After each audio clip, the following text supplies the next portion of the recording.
Mr. Campbell, I'm PC Hemingway. Can I ask you a few questions? Tell me what happened this afternoon. Why haven't you asked Scott? And he's the one you normally listen to, isn't he? Well, I'd like to hear your version of events. Why were you at the Grape and Bottle? Because I knew he'd be there. You went looking for Scott Burnett. Why? To tell him he's not going to walk away from this. What he's done to me, what he did to Karen. He's not going to get away with it. Away with what? With killing his wife. You've said that before, Mr. Campbell, but you don't seem to have any evidence to back it up. Doesn't mean I'm not telling the truth.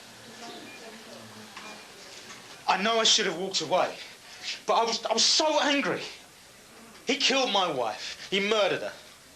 And he's got away with it. He's got away with it. That isn't true. This isn't over yet. MIT are still investigating it. They're going to rip his alibi apart and prove he's guilty. And when they do, we are never going to see or hear from Greg Campbell again. Oh, Scott, it's just a glitch.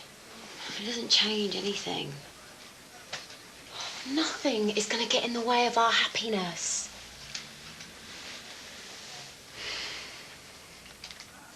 Scott and I, we go back a long way. I know what he's like. Yeah, most of the time he comes across as the nicest guy. That's Scott. But there's another side to him. He has a temper. Having a nasty temper isn't exactly evidence, Mr. Campbell. Yeah, well, you haven't seen it. When Scott gets angry, he struggles to control it. He gets very aggressive. Karen said sometimes he used to really scare her. She never admitted it, but I know he was violent towards her. What makes you think that? 2 years ago, she was hospitalized. Told them she'd totaled her car. She hadn't. What had happened? We'd all been out that night. They'd argued in the pub, and he'd lost it with her. Over nothing, over some bloke from work she'd looked at in the wrong way. Wasn't the first time either. She told you this? Yeah, she told me about the rows. She couldn't take it anymore. That's why she was leaving him. She didn't admit that he hit her because she knew I'd make her report it. So what makes you think it wasn't a car accident? She said she'd driven off after they argued and she'd plowed into a skip. She said she didn't report it because she'd had a drink. But she didn't look like she'd been in a car accident. She looked like she'd been beaten up. It's hardly proof. Yeah. Well, the car seemed to come through pretty unscathed. 2 days later, it was in their garage, miraculously repaired.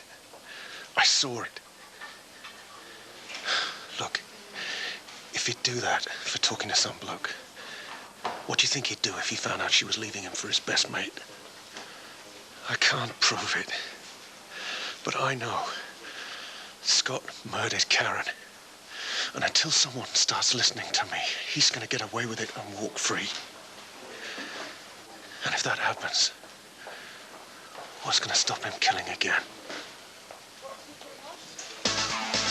Next time on The Bin. You think Scott killed his wife? Something's not right. And someone I care about could be in danger. Speak to the inspector, get yourself taken off the Safer Neighbourhood unit, because at the moment, I'd say you're doing more harm than good. Charlie, look up!